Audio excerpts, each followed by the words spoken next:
والصلاة والسلام على رسوله سيد الإنس والجان وعلى آله وأصحابه ذوي الخير والإحسان أما بعد فأعوذ بالله من الشيطان الرجيم بسم الله الرحمن الرحيم محمد رسول الله والذين معه أشداء على الكفار رحماء بينهم تراهم ركعا سجدا يبتغون فضلا من الله ورضوانا إلى آخر هذه الآية. صدق الله مولانا العظيم وبلغنا رسوله النبي الأمين المتين المختار الكريم ونحن على ذلك من الشاهدين والشاكرين والحمد لله رب العالمين. بارگاہ رسالت معاب صلی اللہ علیہ وسلم میں درود پاک کا ہدیہ پیش کریں.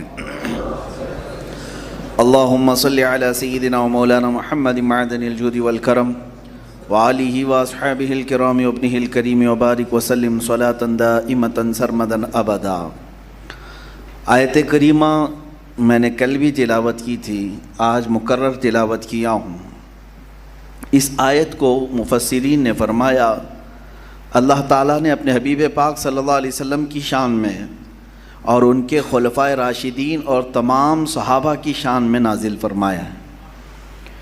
اس آیت سے کیا کیا کیسے حصے مراد لیے گئے، کیسے اخذ کیے گئے، میں تھوڑی سی بات کر کے آگے بڑھ جاتا ہوں.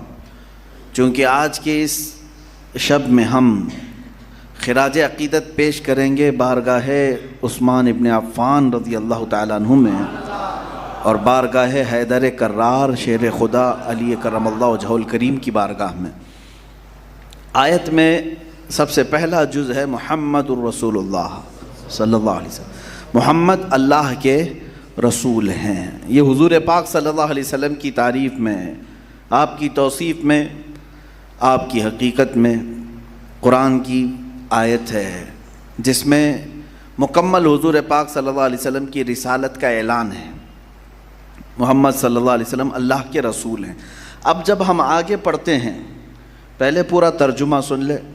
والذین معہ، اور جو ان کے ساتھ ہیں، اشداء علی الکفار، کافروں پر بھاری ہیں، رحماء بینہم، آپس میں نرم دل ہیں، تراہم رکعا سجدا یبتغون فضلا من اللہ ورضوانا، تم انہیں دیکھو گے کہ وہ رکوع اور سجدے میں ہوں گے اور اللہ کا فضل تلاش کرتے ہوں گے. یہ صحابہ کی فضیلت میں آیت آئی ہے. لیکن صحابہ میں بھی خاص صحابہ کے متعلق مفسرین فرماتے ہیں والذین معہ، جو اتنا ٹکڑا ہے آیت کا، اور جو ان کے ساتھ ہیں، اس سے مراد صدیق اکبر کی ذات ہے. کیونکہ حضرت ابوبکر سے زیادہ ساتھ کون رہا ہے حضور کی بارگاہ میں؟ وہ زندگی میں بھی ساتھ تھے، وفات کے بعد بھی حضور سے اس کے ساتھ سوئے ہیں اور جنت میں بھی ساتھ رہنے والوں میں ہیں. تو معہ عربی میں اس کے ساتھ، ان کے ساتھ. اشداء علی الکفار، اتنا جو ٹکڑا ہے کافروں پر بہت بھاری ہیں، اس سے مراد سیدنا عمر فاروق ہیں.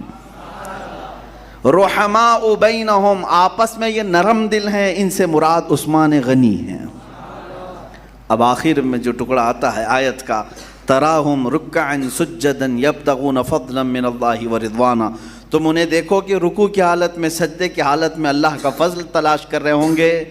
اس ٹکڑے سے مراد مولا کائنات علی مرتضیٰ رضی اللہ تعالیٰ عنہ، جن کی زندگی خانہ کعبہ سے شروع ہوئی اور محراب میں شہادت پر ختم ہوئی. سجدے اور رکوع کے عالم میں لوگوں نے ہمیشہ آپ کو دیکھا. نماز میں محویت کا عالم یہ ہوتا کہ آپ دنیا و ما فیہا سے بے نیاز ہو کر اپنے رب تعالیٰ کی بارگاہ میں ایسے محو ہوتے کہ کسی چیز کا خیال نہیں کرتے باہر. یہاں تک کہ آپ کے پیر میں تیر چبھا تھا اور اس کو نکالنا بہت دقت والا کام تھا. لوگوں نے یہی مشورہ کیا کہ مولا علی کو نماز کی حالت میں ہو جانے دو، پھر یہ تیر نکالا جائے گا. سیدنا علی کرم اللہ وجہہ الکریم نماز کی حالت میں آئے تو لوگوں نے پیچھے سے پیر پنڈلی پہ جو تیر تھا وہ کھینچ کے نکال لیا، مگر آپ بدستور اپنی نماز جاری رکھے رہے. نماز مکمل ہونے کے بعد حضرت علی رضی اللہ تعالیٰ عنہ نے لوگوں سے پوچھا میرے یہ پیر میں کا تیر کب نکالا گیا، کیسے نکالا گیا؟ یہ نماز میں محویت کا عالم تھا. کس کا؟ مولا علی کرم اللہ وجہہ الکریم کا. اور ان کی فضیلت میں آیت کا وہی ٹکڑا آیا ہے، تراہم رکعا سجدا، تم انہیں دیکھو گے کہ وہ رکوع کی حالت میں اور سجدے کی حالت میں اپنے رب کو تلاش کر رہے ہوں گے۔ اسی لیے حضرت علی کرم اللہ وجہہ الکریم سے یہ بھی پوچھا گیا، سوال کیا گیا، اے علی آپ کہتے ہیں ہر چیز کا جواب میں قرآن سے دے دوں گا، بہت ساری چیزیں آپ کو اللہ نے علم کے طور پر ودیعت کی ہے، کیا آپ نے اپنے رب کو بھی دیکھا ہے؟ یہ بات تو ظاہر سی بات ہے، سوال کرنے والا جس انداز سے سوال کر رہا ہے، اگر علم حاصل کرنے کے لیے سوال کیا جائے تو معاملہ الگ ہے، اور اگر کوئی نیچا دکھانے کے لیے سوال کر رہا ہے تو بھی معاملہ الگ ہو جاتا ہے۔ بہرکیف میں اس بحث میں نہیں ہوں۔ حضرت علی کرم اللہ وجہہ الکریم سے سوال کیا گیا تو آپ نے کیا جواب فرمایا؟ آپ ارشاد فرماتے ہیں میں دوسرا سجدہ نماز کا اس وقت تک نہیں کرتا جب تک پہلے سجدے میں اس کی تجلیاں نہیں دیکھتا، رب ذوالجلال کی تجلیاں جب تک نہیں دیکھتا۔ یہ جو دیدار خدا کی بات ہے، یہ عالم بیداری میں، یا جس طرح رسول کریم صلی اللہ علیہ وسلم کو معراج ہوئی ہے، شب معراج، اس طرح کے دیدار کی بات نہیں ہے، یہ عین قلب یعنی دل کی آنکھوں سے دیکھنے والی بات ہے، جو بصیرت جس کو کہا جاتا ہے۔ ایک ہے بصارت جو آنکھوں سے دیکھا جاتا ہے، اور ایک بصیرت ہے جو دل کی نگاہوں سے دیکھا جاتا ہے۔ یعنی اندھا بھی بہت ساری چیزیں دیکھتا ہے، محسوس کرتا ہے، اسے پتہ رہتا ہے، جانتے ہیں نا آپ، آنکھ بند ہے اس کی لیکن اس کے دل سے بہت ساری چیزیں وہ محسوس کرتا ہے، وہ بصیرت ہے۔ لیکن بلا تشبیہ و بلا تمثیل، میں کسی اندھے کو کسی پر مثال کے طور پر نہیں عرض کر رہا ہوں، میں صرف اور صرف آپ کو یہ سمجھا رہا ہوں کہ نگاہیں دو طرح کی ہوتی ہیں، ایک ماتھے کی نگاہیں ہیں اور ایک قلب کی نگاہیں۔ بہرحال حضرت عثمان غنی رضی اللہ تعالیٰ عنہ اور حضرت علی کرم اللہ وجہہ الکریم رسول پاک صلی اللہ علیہ وسلم کے خلفائے راشدین میں تیسرے اور چوتھے، یہی اہل سنت و جماعت کا موقف ہے، اسی پر ہم سب کا آج تک اجماع ہے۔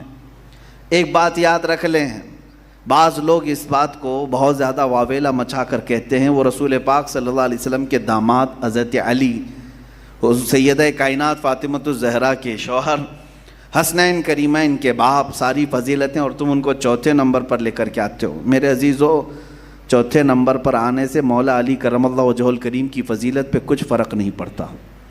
جو اللہ تعالیٰ نے انہیں عطا فرمایا، جو رسول پاک صلی اللہ تعالیٰ علیہ وسلم سے ان کی قربت ہے، وہ بدستور ویسی ہی رہے گی۔ میرے عزیزو، احادیث اٹھا کر کے پڑھو، حضور صلی اللہ تعالیٰ علیہ وسلم اپنی زندگی پاک میں جتنا قریب حضرت علی کو رکھتے تھے، یہ تینوں خلفائے راشدین اپنے دور خلافت میں حضرت علی کو ویسے ہی رکھا کرتے تھے۔ خلافت کے بہت سارے کام صدیق اکبر کے زمانے میں ہوں، عمر فاروق کے زمانے میں، عثمان غنی کے زمانے میں ہوں، رضوان اللہ تعالیٰ علیہ مجمعین، حضرت علی کے مشورے کے بغیر کوئی کام نہیں ہوتا تھا۔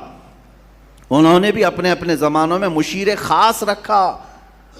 یہ جھگڑے اور فسادات جس طرح سے غیروں کی طرف سے ڈالے گئے ہیں اور وسوسے مومنین کے درمیان ڈال کر کے انہیں گمراہ کرنے کی کوشش کی جاتی ہے، بچیں میرے عزیزو۔ امت کا اس بات میں کوئی جھگڑا نہیں، بلکہ خلفائے راشدین کا آپس میں کوئی جھگڑا نہیں رہا ہے، ان کا آپس میں کوئی جھگڑا نہیں رہا۔ 4 خلفائے راشدین ہیں، حضرت ابوبکر، حضرت عمر، 2 خلیفہ تو حضور کے ایسے ہیں جو حضور کے سسر ہیں، اور حضرت عثمان اور حضرت علی 2 ایسے خلفاء ہیں جو حضور کے داماد ہیں، اور ان کی آپس میں بھی بڑی گہری رشتہ داریاں ہیں۔ حضرت ابوبکر صدیق رضی اللہ تعالیٰ عنہ، حضرت عمر فاروق رضی اللہ تعالیٰ عنہ، یہ سب قریش سے ہیں، چاروں خلفاء قریش سے ہیں، اور ان کی آپس میں سسرالی رشتہ داریاں بھی ہیں، ننہالی رشتہ داریاں بھی ہیں، ددھیالی رشتہ داریاں بھی ہیں، اور سب سے بڑی رشتہ داری حضور کی محبت ہے، صحابیت ہے۔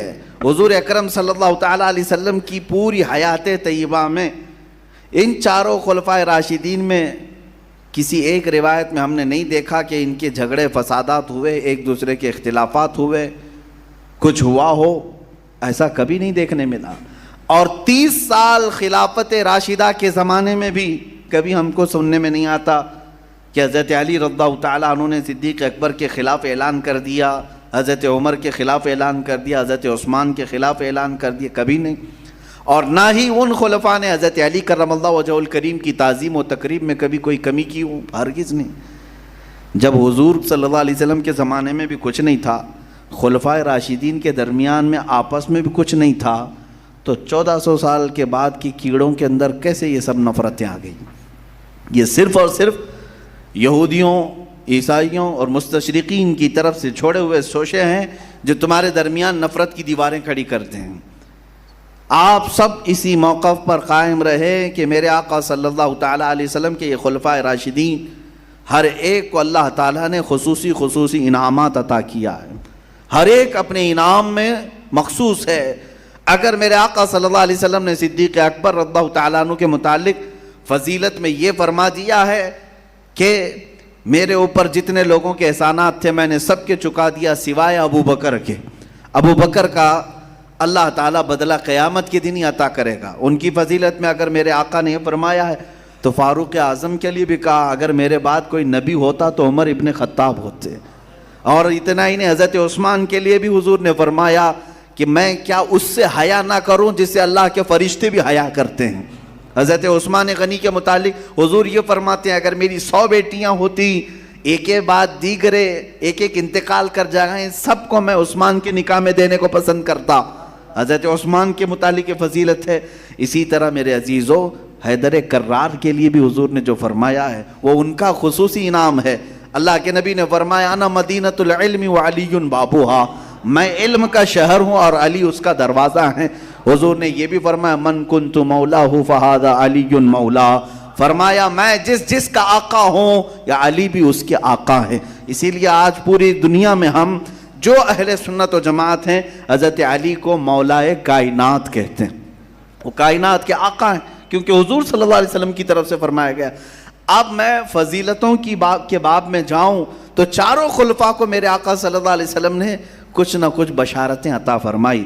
انصاف کا تقاضا یہ ہے کہ تم ترازو کو برابر رکھو۔ صدیق اکبر کی فضیلت بیان کر رہے ہو تو کہیں کسی دوسرے کو گھٹاؤ نہیں۔ مولا علی کرم اللہ وجہہ الکریم کی فضیلت بیان کر رہے ہو تو خیال رکھنا کہ دوسرے خلفاء میں کہیں تمہاری زبانوں سے کمی، نقص یا عیب جوئی نہ آئے، بلکہ وہ رسول اللہ صلی اللہ علیہ وسلم کے قریبی یار ہیں، نثار ہونے والے ساتھی ہیں، جنہوں نے حضور صلی اللہ علیہ وسلم کے ساتھ پوری زندگی بتائی۔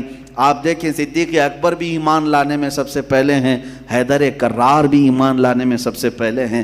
مکہ میں اعلان نبوت ہوا، سب سے پہلے اسلام میں آنے والوں میں کون ہے؟ حضرت ابو بکر۔ عمر دراز لوگوں میں، بچوں میں حضرت علی کرم اللہ وجہہ الکریم ہیں، عورتوں میں خدیجۃ الکبریٰ رضی اللہ تعالیٰ عنہا ہیں۔ سب یہ شروع اسلام میں آنے والے، اور پھر ہجرت کرنے کے وقت اگر حضرت ابو بکر کی ہم فضیلت بیان کرتے ہیں کہ میرے آقا کے وہ ہم سفر تھے، حضور صلی اللہ علیہ وسلم کے ساتھ سفر کیے، غار ثور میں ساتھ تھے، مدینے تک کا سفر ساتھ کیا، یہ صدیق اکبر کی فضیلت ہے۔ ساتھ ہی ہم حیدر کرار کے متعلق بھی بیان کریں گے کہ اپنے بستر پر اگر کسی کو سلایا میرے آقا نے تو مولا علی کو سلایا تھا۔ فضیلتیں سب کی ہیں، ترازو برابر قائم رکھو۔ میرے عزیزو یہ خلفائے راشدین کے درمیان برابر کا ترازو قائم رکھنا، اسی کا نام مسلک اعلیٰ حضرت ہے۔ الحمدللہ ہم کس کو نشانہ بنا کر اشارات کنایات میں معاذ اللہ رب العالمین ہرگز صحابہ تابعین کی توہین کرنے والوں میں سے نہیں ہے، ان گستاخوں میں سے بھی نہیں ہے جو حضرت ابو بکر و عمر کو گالیاں دیتے ہیں، جو حضرت عثمان کو برا بھلا کہتے ہیں، دیگر صحابہ اکرام کو سب و شتم کرتے ہیں۔ اللہ نے ہمیں ان قوموں سے، ان فرقوں سے بچایا ہے۔ مولا کریم ہم سب کو آخری سانس تک صحابہ کا وفادار بنائے رکھے اور اہل بیت اطہار کے خداموں میں ہمیں شامل رکھے۔ عزیزان گرامی، ہم فضیلتوں کے باب میں اگر دیکھیں، رسول پاک صلی اللہ تعالیٰ علیہ وسلم نے جو احادیث بیان کی، صحیح احادیث میں موجود ہیں۔ حضرت عثمان غنی رضی اللہ تعالیٰ عنہ کے متعلق حضور اکرم صلی اللہ علیہ وسلم نے فرمایا، ایک مرتبہ وہ گزر رہے تھے، سامنے سے گزر رہے تھے، حضور پاک صلی اللہ علیہ وسلم صحابہ کے درمیان بیٹھے تھے۔ حضور صلی اللہ علیہ وسلم نے فرمایا عنقریب تم دیکھو گے مدینے میں ایک فتنہ پیدا ہوگا، مدینے میں ایک فتنہ پیدا ہوگا اور اس فتنے کی کثرت ہو جائے گی۔ تو صحابہ چونک گئے کہ مدینہ ابھی پرامن ہے، پرسکون ہے، مسلمانوں کی طرف سے فتنہ ہوگا۔ تو صحابہ اکرام میں جب یہ تعجب والی بات آئی تو حضور نے فرمایا یہ جو آدمی گزر رہا ہے یہ اس دن حق پر ہوگا، لہذا تم اس کے پیچھے رہنا۔ صحابہ کہتے ہیں ہم اس گزرنے والے شخص کے پیچھے لگ گئے، دیکھیں یہ کون ہے جس کے بارے میں حضور نے بشارت دی ہے؟ تو صحابہ کہتے ہیں ہم جا کر دیکھے تو حضرت عثمان غنی تھے، جن کے متعلق حضور صلی اللہ علیہ وسلم نے فرمایا فتنوں کے زمانے میں بھی وہ حق پر ہوں گے، حق پر ہوں گے۔ اور اللہ تعالیٰ نے رسول پاک صلی اللہ علیہ وسلم کے جانشینوں کو جو چنا بھی ہے تو وہ دنیا کے سب سے اعلیٰ لوگوں میں سے تھے۔ یقین جانیے آج پوری دنیا کے لیے میری طرف سے یہ چیلنج ہے کہ تم ڈھونڈ کر کے اپنے بادشاہوں کی لسٹ کھنگالو، لیکن میرے آقا کی غلامی میں رہنے والے نہ صدیق کی مثال لا سکو گے نہ فاروق کی مثال لا سکو گے، رضی اللہ تعالیٰ عنہما نہیں لا سکیں گے، کیونکہ انہوں نے جو حکومتیں قائم کی ہیں، نظام اسلام قائم کیا ہے، وہ عدل و انصاف کی بنیاد پر قائم کیا ہے، اللہ کے خوف کی بنیاد پر انہوں نے عمارتیں قائم کی ہیں۔ سیدنا عثمان غنی رضی اللہ تعالیٰ عنہ کا زمانہ آیا، خلافت حضرت عمر فاروق رضی اللہ تعالیٰ عنہ نے ایک مجلس شورا بنائی تھی جس میں 6 لوگ تھے۔ حضرت عمر نے ان کو خلافت کا معاملہ سپرد کر دیا تھا کہ تم 6 لوگ آپس میں جس کو چننا چاہو چن لینا۔ ان 6 لوگوں میں حضرت عثمان بھی تھے، حضرت علی بھی تھے، حضرت طلحہ، حضرت زبیر بھی تھے، عبد الرحمن بن عوف بھی تھے، اور حضرت سعد بن ابی وقاص رضی اللہ تعالیٰ عنہم، غالباً میں ایک نام بھول رہا ہوں۔ 6 لوگ تھے، ان 6 کو حضرت عمر فاروق نے سپرد کر دیا تھا کہ تم آپس میں خلافت کے امور کو دیکھ لینا۔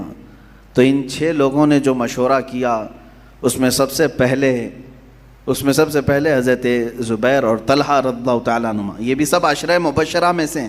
یہ جو 6 تھے یہ 6 وہ عشرہ مبشرہ میں سے جن کو حضور نے دنیا میں جنت کی بشارت دی اور حضور پاک کے نہایت ہی قریبی رہے۔ یہ دونوں لوگوں نے پہلے اپنے آپ کو الگ کر لیا خلافت سے، اور اس کے بعد اسی طرح ایک نے دوسرے نے تیسرے سے خلافت کا ذمہ دوسرے کو ڈالنا چاہا۔ حضرت علی کرم اللہ وجہ الکریم موجود تھے اور حضرت عثمان 2 بچے تھے، تو حضرت علی آگے بڑھے اور حضرت عثمان کا ہاتھ پکڑے اور کہا میں اس سے بہتر ہمارے درمیان کسی اور کو نہیں سمجھتا۔ حضرت عثمان غنی رضی اللہ تعالیٰ عنہ کی خلافت کا اگر سب سے پہلے کسی نے اعلان کیا ہے تو مولا علی کرم اللہ وجہ الکریم نے۔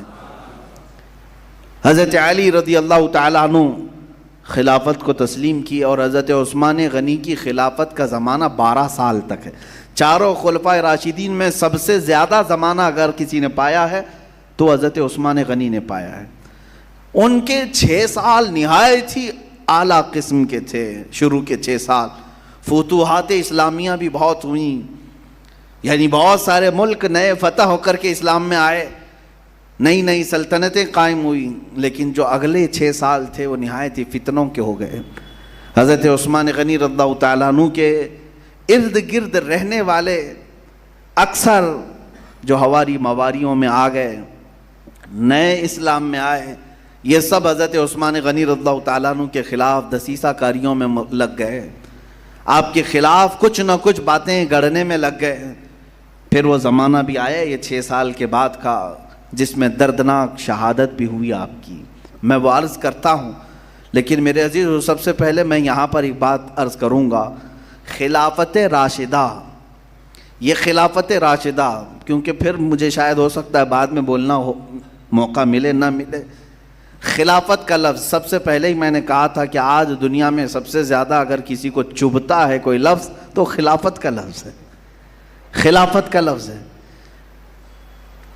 آج سے تقریباً 100 سال پہلے کی بات ہے جب خلافت دنیا سے ختم ہو گئی، کہیں آج خلافت کے نام پہ کوئی چیز نہیں ہے۔ آپ کو پتہ ہے یہ خلافت راشدہ تقریباً 30 سال تک رہی، اس کے بعد خلافت جس طرح سے بھی رہی ہو، ملوکیت کہیں لیکن خلافت کے نام پر تھی۔ حضرت امیر معاویہ رضی اللہ تعالیٰ عنہ کے بعد سے لے کر کے یہ خلفاء بنو امیہ کے خلافت اموی اس کو کہتے ہیں، یہ تقریباً 90 سال تک چلتی رہی۔ ان کے بعد پھر خلفاء بنو عباس، عباسی خلافت چلی، یہ بھی تقریباً 550 سال کے آس پاس، اور ان کے بعد جو بڑی خلافتیں تھیں اس میں چھوٹی چھوٹی بھی آئی ہیں، خلافت فاطمیہ نام سے اور بھی دیگر، لیکن میں بڑی جو خلافتیں تھیں اکثر ممالک کو گھیرے ہوئی تھیں۔ خلافت عباسیہ کے بعد تک خلافت عثمانیہ قائم ہوئی جو ترکی سے چلی، یہ 650 سال تک چلی۔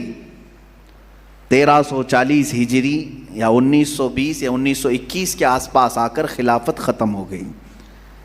اور میں یہ بات کیوں عرض کر رہا ہوں، حضور پاک صلی اللہ علیہ وسلم کی وفات سے لے کر 1921، ابھی کیا چل رہا ہے 2021، 1921 تک خلافت چلتی آئی، الگ الگ ملکوں میں رہی، الگ الگ لوگوں میں رہی، الگ الگ خاندانوں میں رہی، لیکن نام خلافت کا تھا، اور جو خلیفہ ہوتا تھا اس کی تعظیم و تکریم بھی ہوتی تھی۔ 1920 کے بعد سے لے کر اب ہمارا 2021 آ گیا، 100 سال سے پوری دنیا میں خلافت نام سے کوئی چیز قائم نہیں ہوئی۔ حالانکہ اسلامی ممالک بہت سارے ہیں، تقریباً 57 کنٹریز پوری دنیا میں، ابھی 57 ملک ایسے ہیں جو اپنے آپ کو مسلمان ملک کہتے ہیں، اسلامی ملک کہتے ہیں۔ اسلام ان کے ہاں کتنا نافذ ہے یہ الگ بات ہے، جتنا مرضی اتنا نافذ کر دیا ہے، اور جو نہیں پسند آتا اس کو نکال کر رکھ دیا ہے۔ اس کے ساتھ جمہوریت کو بھی ملا کر کے کچھ لوگوں نے اسلامی ملک بنایا ہے۔ 57 ملک ہیں، لیکن ان 57 ملکوں میں کہیں پر بھی خلافت قائم نہیں ہے، خلافت نہیں ہے۔ خلافت کیوں نہیں ہے اور کیوں آج تک لوگ اس کے بارے میں چرچا بھی نہیں کرنا چاہتے؟ جانتے ہیں آپ، 1920 کو جب ورلڈ وار فرسٹ ختم ہوئی تھی اور خلافت عثمانیہ کو ختم کر دیا گیا تھا، تو یہودیوں نے اپنی پسند کا بادشاہ لا کر کے ترکی میں بٹھا دیا، مصطفیٰ کمال بادشاہ، جس نے ترکی میں موجود ساری اسلامی روایات کو ختم کر دیا 11 سال کے اندر۔ حجاب، پردہ ختم کر دیا، اذانوں کو بند کرا دیا تھا، قرآن کے لٹریچر کو عربی سے ہٹا کر ترکی میں لکھوانے کا آرڈر دے دیا تھا، حفظ کرنے پر قرآن کے پابندی لگا دیا تھا، بہت ساری چیزیں، عورتوں کو بے حجاب باہر کر دیا، سیکولرزم کے نام پر اس نے اسلام کی ساری روایات کو ختم کر دیا، قتل کر ڈالا تھا۔ تو اس وقت یہودیوں نے ایک اعلان کیا تھا، ایک بڑی گہری بات میں عرض کر رہا ہوں، آپ کو تاریخ میں جانا چاہیے، جب وہاں کی خلافت ختم ہو گئی ترکی کی، تو ہندوستان سے کچھ علماء بھی تھے بیچارے، یہاں سے کچھ علماء اٹھے تھے اور خلافت کمیٹی قائم کیا تھا انہوں نے۔ خلافت کمیٹی قائم کر کے یہ روتے ہوئے ہر جگہ گھوم رہے تھے کہ نہیں خلافت قائم کرو، کہیں نہ کہیں قائم کرو، ان کی سنی نہیں گئی، ان کی سنی نہیں گئی۔ ہندوستان کے کچھ علماء تھے، اور وہ آج بھی ممبئی میں خلافت ہاؤس موجود ہے، جہاں سے آج بھی 12 ربیع الاول شریف کا جلوس نکلتا ہے۔ یہ خلافت کمیٹی قائم کر کے ان کی مانگ یہ تھی کہ دنیا سے خلافت کو ختم نہ کرو، خلافت قائم رکھو، لیکن نہیں سنی گئی۔ جانتے ہیں انہی میں سے ایک مولانا کا بیان ہے، ایک بہت بڑے دانشور اپنے آپ کو جو کہتے ہیں یہودیوں میں سے، انہوں نے کیا کہا تھا مولانا سے؟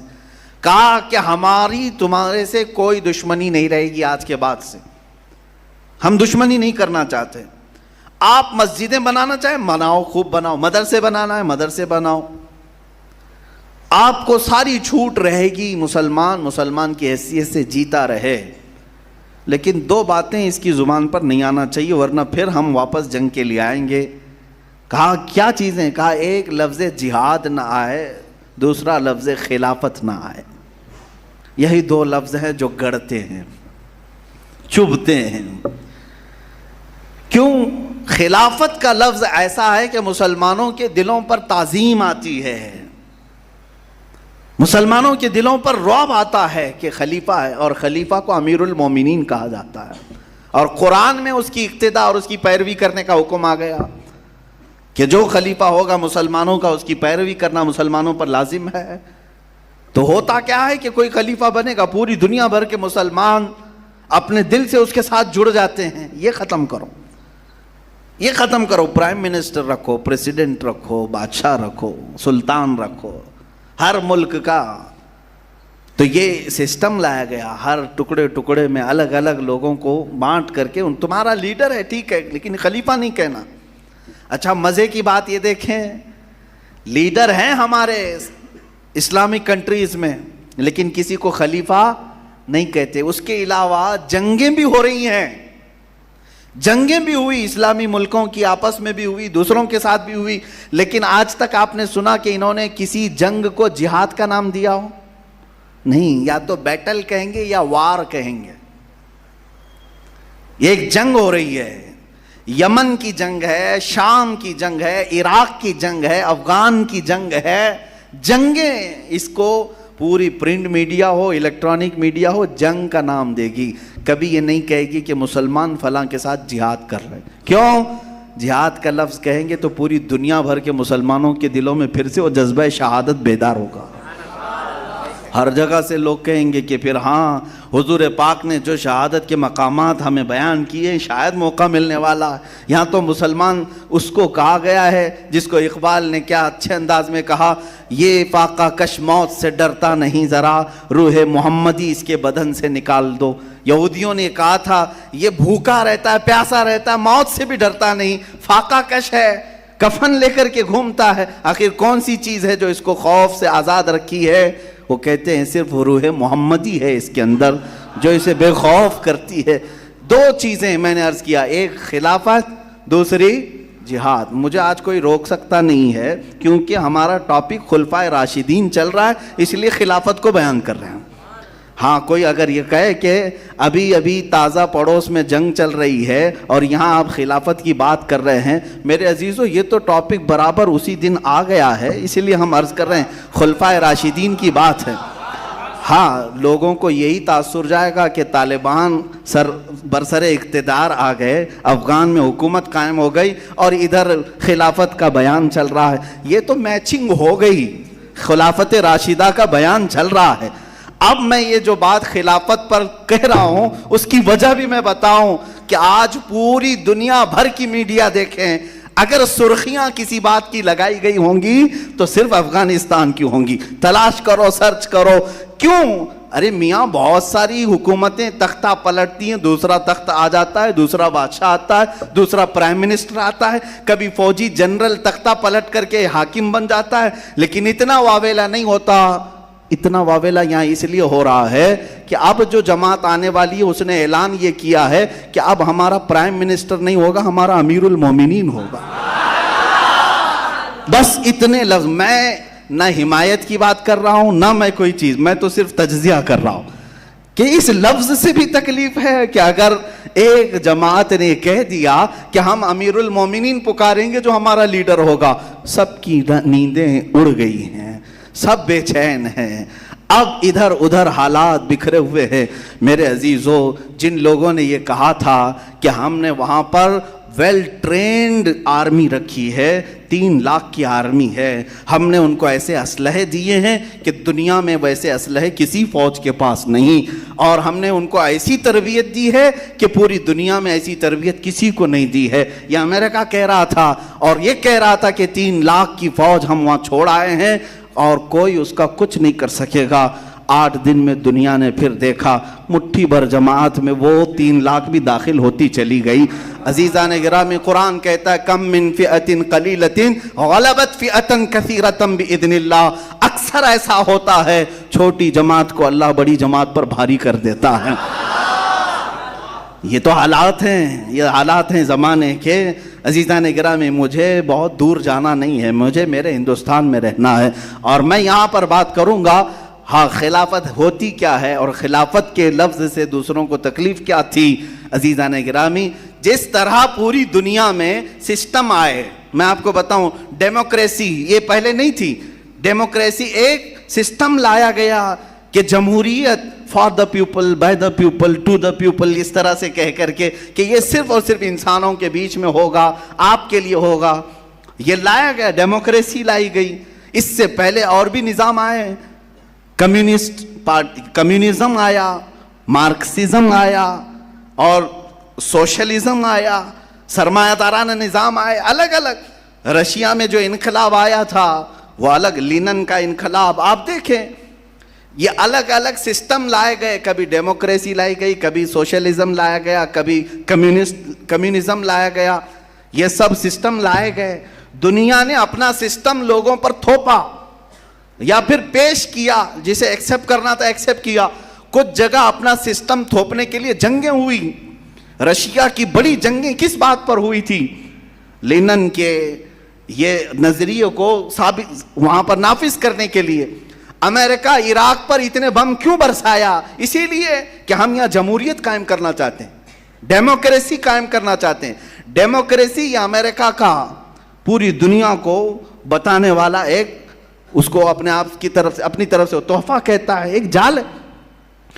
وہ سسٹم پیش کر سکتے ہیں پوری دنیا میں کہ یہ ڈیموکریسی ہے، یہ کمیونزم ہے، یہ سوشلزم ہے، یہ مارکسزم ہے، لیکن ہم کو یہ اختیار نہیں ہے کہ ہم خلافت کا نظام کہیں پیش کر سکیں. ہاں یہ دنیا کا دگلا پن ہے، تم اپنے سارے سسٹم پیش کر سکتے ہو، لیکن جب ہم کہیں گے کہ خلافت تو چڑ جائیں گے. کہا یہ کیا ہوتا ہے؟ ہم کہتے ہیں یہی نظام مصطفیٰ ہوتا ہے، یہ نظام مصطفیٰ ہوتا ہے. خلافت کے معنی بہت اہم ہیں، بہت اعلیٰ ہیں. میرے عزیزو، اگر خلافت کے نام پر کسی نے غلط خلافت کی ہے تو میں اس کا حوالہ نہیں دوں گا. میں اس خلافت کی بات کروں گا جو صدیق اکبر نے کی ہے، عمر فاروق نے کی ہے، عثمان ابن عفان نے کی ہے، حیدر کرار نے کی ہے، عمر ابن عبدالعزیز نے کی ہے، رضوان اللہ تعالی علیہ مجمعین. یہ خلفاء ہیں اسلام کے، ان کی تاریخ پڑھ کر کے دیکھ لو. آج کیا تمہارے درمیان یہ جتنے سسٹم لائے گئے، ہم بھی تو ڈیموکریسی کو دیکھ رہے ہیں. لاؤ عمر فاروق رضی اللہ تعالیٰ عنہ جیسا کوئی نگراں کہ رات کے وقت گشت کرتا ہو مدینے کی گلیوں میں، اور اگر کوئی بھوکا سو رہا ہو تو اپنے بیت المال میں جا کر کے بوریا اٹھا کر کے خود آٹا اور گندم لے کر کے اس بیوہ عورت کے گھر جاتا ہو، روٹیاں پکا کر کے اسے کھلاتا ہو. کون ہے یہ نگراں؟ یہ خلافت راشدہ میں تمہیں ملے گا. اگر کوئی ایک بوڑھی عورت ہے، اس کا کام کاج کرنے والا کوئی نہیں ہے، فجر کی اذان سے پہلے اس کے گھر کے برتن دھونے والا، اس کے گھر کا کچرا جھاڑنے والا، اس کے بستر کو جھاڑ کر کے پھر اس کے گھر کو صحیح سلامت رکھ کر کے باہر جانے والا کوئی اور نہیں، خلیفہ اول صدیق اکبر تمہیں ملے گا. اور اگر تمہیں اصلاحات کی دنیا میں دیکھنا ہے، اگر مدینے والے پانی کی قلت سے جوجھ رہے ہوں، اپنا مال اگر لگا کر کے لوگوں کے لیے فری پانی کوئی مہیا کراتا ہے، وہ خلافت راشدہ کا عثمان ابن عفان ہی ہوتا ہے. یہودی جب غلہ ذخیرہ اندوزی کر رہے تھے، آج بھی کرتے ہیں، آج بھی کرتے ہیں، یہی تو سارے نظام دے کے اگر چاول کی کمی ہو گئی سب گودانوں میں جمع کرنا شروع کر دیے، اور جو چیز مارکیٹ میں کم ہو رہی ہے بڑے پیسے والے اس کو اندر کرنا شروع کر دیتے ہیں، اور کمی ہو جائے اور کمی ہو جائے، اس کے بعد 10 روپے کی چیز 100 روپے میں بیچیں گے. یہ شریعت نے حرام فرمایا ہے. لوگوں کی ضروریات کا استحصال کرنا، مال کو ایسے جمع کرنا کہ قحط آئے تو زیادہ داموں میں بیچنا حرام ہے. یہ آمدنی آپ کو پتہ ہے مدینے میں ملک شام سے غلہ آیا تھا، اور یہودی صبح صبح جا کر کے مدینے سے پہلے ہی وہ غلہ خرید لیتے تھے اور لا کر کے سٹاک کر لیتے. پھر ہفتہ بھر کے بعد جب لوگوں کو غلے کی ضرورت ہوتی تو 10 روپے کی چیز 50 روپے میں بیچتے، خوب نفع کماتے. آج بھی شیئر مارکیٹ کی جال پورا بچھا کر کے ان یہودیوں نے رکھا ہے، لوگوں کو دام فریب میں پھنسانا، کریڈٹ کی دنیا میں قرض اور سودی قرض کے نظام میں لوگوں کو پھانسنا، یہ سب ان کا ہی نظام ہے. مدینے میں بھی یہی کیا تھا انہوں نے. جانتے ہیں ان کے سودی نظام اور ان کے ذخیرہ اندوزی کے نظام سے اگر کسی نے نجات دلایا ہے تو وہ عثمان ابن عفان ہے. کیا کیا تھا حضرت عثمان؟ ان سے بھی پہلے 2 منزلیں پہلے جا کر وہ ملک شام کے قافلوں سے سارا مال خرید لیتے، اپنا پیسہ لگا کر مدینے میں لے آئے. یہودیوں کو پتا چلا کہ عثمان نے پورا مال خریدنا شروع کیا ہے، آئے کہا عثمان تم لے چکے ہو، ہم کو بیچ دو، فائدے میں لے لو جتنا چاہے. آپ نے پوچھا کتنا بڑھا کر کے دو گے؟ کہا جتنے میں تم لیے ہو اتنا ڈبل ہم دیں گے، ڈبل ہم دیں گے. اگر تم 100 میں لیے ہو تو ہم 200 دیں گے، آپ دے دو. حضرت عثمان نے کہا اتنے کم فائدے میں نہیں بیچوں گا، اور بڑھا سکتے ہو تو بڑھاؤ. انہوں نے ڈبل کی بجائے ٹرپل کر دیا، 100 کی چیز 300 میں دے دو. آپ نے کہا نہیں اتنے میں بھی نہیں، اور بڑھاؤ. ان یہودیوں نے 400 کیا، آپ نے کہا نہیں اور بڑھاؤ. انہوں نے 500 کیا، آپ بیچنے کو تیار نہیں تھے. یہودی پریشان ہو گئے. 2 دن تک بھاؤ تاؤ نیگوشیبل چلتا رہا. نیگوسیشن چلتا رہا، اس کے بعد پھر یہاں تک آ گئے کہ 10 گنا قیمت دینے کو بھی تیار ہو گئے۔ حضرت عثمان نے کہا نہیں، میں اس سے بھی زیادہ۔ وہ کہنے لگے کہ تمہارا دماغ خراب ہو گیا ہے، کوئی اتنے مال کو 10 گنا میں کوئی خرید سکتا ہے؟ جاؤ بیچنا ہے تو بیچ لو، اس سے زیادہ کوئی تمہیں نفع نہیں دے سکتا۔ دوسرے دن حضرت عثمان غنی رضی اللہ تعالیٰ عنہ مسجد نبوی آئے، فجر کی نماز کے بعد عام اعلان کیا فلاں میدان میں غلہ رکھا ہے، مومنین کو جتنی ضرورت ہے سب وہ غلہ لے کر کے چلے جائیں۔ صحابہ کرام میں اعلان ہوتے ہی پورے مدینے کے لوگ آئے اور غلہ اٹھا کر کے خود اپنی ضروریات کے مطابق لے کر چلے گئے۔ نہ کسی سے پیسہ، نہ کسی سے کوئی چیز، معاوضہ کچھ نہیں۔ شام میں یہودی بھڑکے ہوئے آئے، کہا عثمان ہم نے سنا کہ تم نے مال دے دیا سب کو، کیا کیا تم نے یہ؟ کہا میں نے بہت نفع میں بیچا۔ کہا کتنے میں؟ کہا میں نے 70 گنا زیادہ نفع میں اپنے اللہ کے ہاتھ بیچ دیا۔ کیا تم اتنا دے سکتے تھے مجھے؟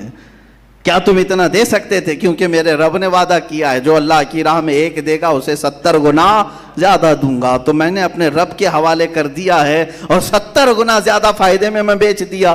ان کے سرمایہ دارانہ نظام، ان کے سودی نظام سے آزادی دلانے والے کا نام یہ خلافت راشدہ میں ہوا ہے۔ مولا علی کرم اللہ وجہہ الکریم کی زندگی پاک میں دیکھیں، بزدلی سے دور رکھ کر کے عدل و انصاف کے فیصلے قائم رکھنا یہ خلافت راشدہ میں ہوا ہے۔ ایسا نہیں ہے کہ اپنا ہے تو اس کے لیے کوئی فیصلہ الگ ہو، دوسرا ہو تو اس کے لیے کوئی فیصلہ الگ ہو، جیسے آج بھی عدالتیں کر رہی ہیں۔ مولا علی شیر خدا کے فیصلے اٹھا کر کے دیکھ لو، انہوں نے عدل و انصاف کا جو ترازو قائم کیا ہے پوری دنیا میں اس کی مثال نہیں ملتی۔ ان کے قضایا، ان کے فیصلوں کی کتاب آج بھی دستیاب ہے جس میں حضرت علی رضی اللہ تعالیٰ عنہ کے فیصلے ہیں۔ عزیزان گرامی، آج مذاق کیا جاتا ہے عدل کے نام پر، قضاء کے نام پر، فیصلوں کے نام پر۔ لوگوں کے ساتھ مذاق نہیں ہوتا ہے، غریب جائے کھٹکھٹائے، اس کی عمر ختم ہو جائے، اسے انصاف نہیں ملے گا، نہیں ملتا ہے۔ اور پھر اگر کوئی پیسے والا، سورس والا اور اپنے اثر و رسوخ رکھنے والا، اس کے لیے 100 گنا بھی معاف ہو جاتے ہیں۔ یہ میں صرف یہاں ڈیموکریسی کی جگہ پر نہیں کہہ رہا ہوں، بادشاہانہ نظام جہاں پر ہے وہاں پر بھی یہی حالات ہیں۔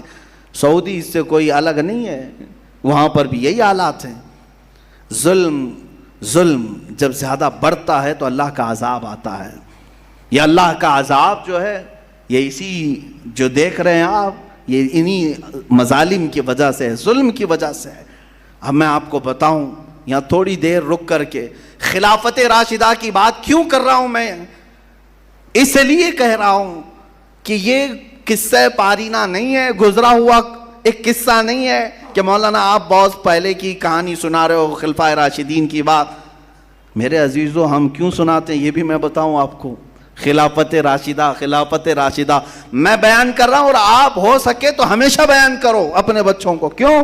اس لیے کہ میرے آقا صلی اللہ علیہ وسلم نے ارشاد فرمایا قیامت قائم نہیں ہوگی اس وقت تک جب تک کہ خلافت راشدہ واپس نہ آ جائے۔ پوری دنیا میں میرے آقا صلی اللہ علیہ وسلم نے ارشاد فرمایا خلافت علی منہاج النبوہ دوبارہ قائم ہوگی، اور اگر میرے نبی نے فرمایا ہے تو وہ ہو کر رہے گی، ہو کر رہے گی۔ ٹینشن اسی بات کا ہے، دوسروں کو تکلیف اسی بات کی ہے۔ حضور اکرم صلی اللہ تعالی علیہ وسلم کہ اس فرمان عالی شان کو جو ہم نے سنا ہے وہ دوسرے بھی پڑھتے ہیں، جانتے ہیں کہ ان کی باتیں جھوٹ نہیں ہو سکتی، ان کی بشارتیں پوری ہوتی ہیں، تو پھر واپس خلافت لوٹنے والی ہے۔ تو اس لیے اب جتنے لوگ ہیں کم سے کم ان کو تو بھلا کر کے رکھو، ان کو تو بھلا کر کے رکھو۔ یہ اگر بولتے رہیں تو کہیں قائم نہ کر ڈالیں۔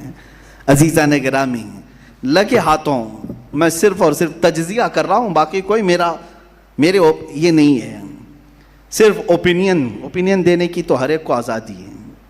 ہاں، جب فریڈم آف ایکسپریشن میں لوگ گالیاں دے سکتے ہیں، یہی تو ہو رہا ہے نا آج، freedom of speech, freedom of expression کے نام پر گالیاں دے رہے ہیں، تو ہم تجزیہ کیوں نہیں کر سکتے؟ ایک بہت بڑا ملک ہے جو سب سے طاقتور سپر پاور، جس کے پاس اسلحے، ہتھیار، میزائل، پیٹرول بم سب کچھ ہے، اور دنیا کے معاشی حالات میں سب سے بڑا اکنامک اس کی سب سے اچھی، پوری دنیا وہاں جانے پر وقر کرے، اتنی طاقتور اتنی طاقتور حکومت، اور لڑتی ہے ایک بہت کمزور ملک سے جس کے معاشی حالات خراب ہیں، جن کے ہاں پولیس نام کی چیز نہیں ہے، جن کے ہاں حکومت اسٹیبلش نہیں ہے، جن کے ہاں فوجی نظام نہیں ہے، جن کے ہاں کھانے پینے کے پیسے نہیں ہیں۔ اقوام متحدہ خود کہتی ہے 3 کروڑ کی آبادی تقریباً افغان کی، آدھی آبادی کو روٹی کھانے کی ضرورت ہے، کھانا پانی روٹی اس کی بھی ضرورت ہے۔ اتنا غریب ملک ہے، مال میں کوئی چیز نہیں، اکنامک ان کی ٹوٹی بکھری ہوئی، نہ وہاں کوئی ملٹی نیشنل کمپنیاں آتی ہیں انویسٹ کرنے کے لیے، نہ ٹورسٹ جاتے ہیں، کچھ نہیں ہے۔ چنا تو اس ملک کو لڑنے کے لیے، کبھی چائنا کو نہیں چنا کیونکہ برابر کا ٹکر کا مقابلہ ہو سکتا ہے۔ رشیا میں اترنے کی ہمت نہیں اس دادا کو، دادا گیری دکھایا ہے تو چھوٹے سے ایک ملک کو 3 کروڑ کی آبادی ہے، تقریباً 3.5 کروڑ کے آس پاس، اور دکھایا 20 سال جمایا اپنے قدم، اور اس کے بعد پھر بوریا بستر باندھ کر واپس نکلا بھی، خوب پیسے بھی وہاں بہایا، خوب وہاں پر اسلحے بھی بیچا، اور اپنے فوجیوں کی موت بھی دیکھا، دوسروں کی موت بھی دیکھا، خون خرابہ سب ہو کر کے نکل گیا۔ لوگ الگ الگ اب داستانیں بتا رہے ہوں گے، ہماری میڈیا بھی پوری صبح سے شام اسی میں مصروف ہے، آج کل اسی میں مصروف ہے۔ اب یہاں کیا خطرہ ہے؟ الحمدللہ میں محسوس کرتا ہوں، میں بطور مسلمان یہ ضرور کہوں گا کہ ہندوستان کو کوئی خطرہ نہیں ہوگا انشاءاللہ۔ ہم زندہ ہیں، ہم اس ملک کی حفاظت ضرور کریں گے۔ ان بھگوا لوگوں کی طرح سے نہیں ہے جو صرف اور صرف چیخنے اور چلانے والے ہیں۔ خون کی ضرورت پیش آئی انشاءاللہ پیش کریں گے، بزدلی نہیں آئے گی۔ لیکن بات تجزیے کی کہہ رہا ہوں، چھوٹا ملک، بہت بڑی طاقت، مقابلہ سمجھ میں نہیں آتا، اور خود اکیلا بھی نہیں، نیٹو فوجیں پوری لے کر تقریباً 40 کنٹریز کی فوجیں لے کر کے اتر رہے ہیں، مارا بھی توڑا بھی ختم بھی کیا۔ 20 سال کے بعد حاصل کیا ہوا پتہ نہیں چل رہا ابھی تک۔ بھائی دوسری جنگیں پیٹرول چرانے کے لیے، تیل چرانے کے لیے ہوئی، یہاں کیا چرانے کے لیے آئے تھے؟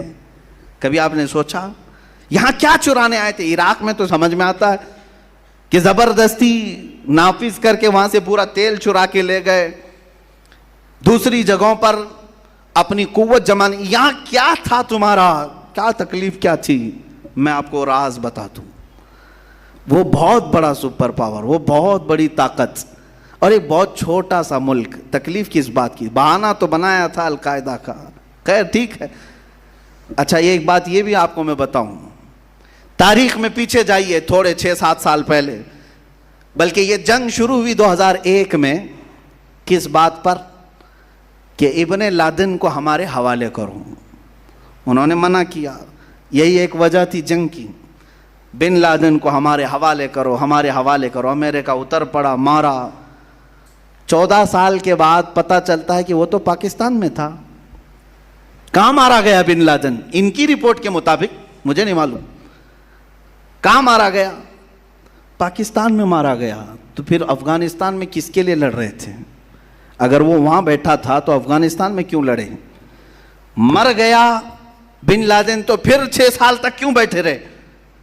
یہ ایک راز ہے میرے عزیزو، نہ بن لادن کی ضرورت تھی ان کو، نہ کسی اور جماعت کی ضرورت تھی۔ میں جو محسوس کرتا ہوں وہ صرف یہ ہے کہ وہ بشارت مصطفیٰ تھی۔ میرے آقا صلی اللہ تعالیٰ علیہ وسلم کی ایک حدیث ہے، ہو سکتا ہے مسلمان زیادہ پڑھتے نہیں لیکن دوسروں کی پوری نظر ہے۔ حضور پاک صلی اللہ علیہ وسلم نے فرمایا قیامت کے قریب خراسان سے ایک جماعت نکلے گی، یہ حدیث پاک، خراسان سے ایک جماعت نکلے گی اور وہ جھنڈے لہراتے ہوئے آئے گی، سیدھے بیت المقدس پر گاڑ دے گی۔ یہ حدیث ہے، یہ وہ سننا نہیں چاہیں گے، میں پھر سے پڑھتا ہوں حدیث۔ حضور پاک صلی اللہ علیہ وسلم نے فرمایا خراسان سے ایک جماعت نکلے گی اور وہ جھنڈے لہراتے ہوئے بیت المقدس، ایلیا لفظ آیا حدیث میں، وہاں جا کر گاڑ دے گی۔ میرے آقا نے اس کے ساتھ یہ لفظ بھی فرمایا، دنیا کی ساری طاقتیں ان کا راستہ نہیں روک سکیں گی۔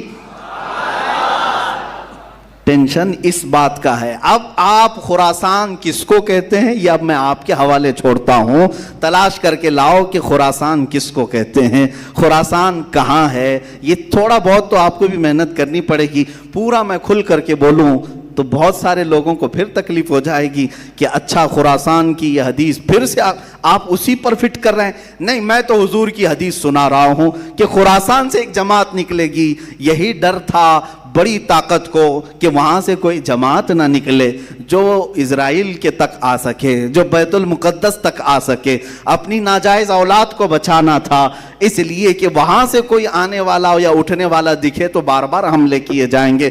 تم 1000 حملے کر لو لیکن فرمان مصطفیٰ ہو کر رہے گا.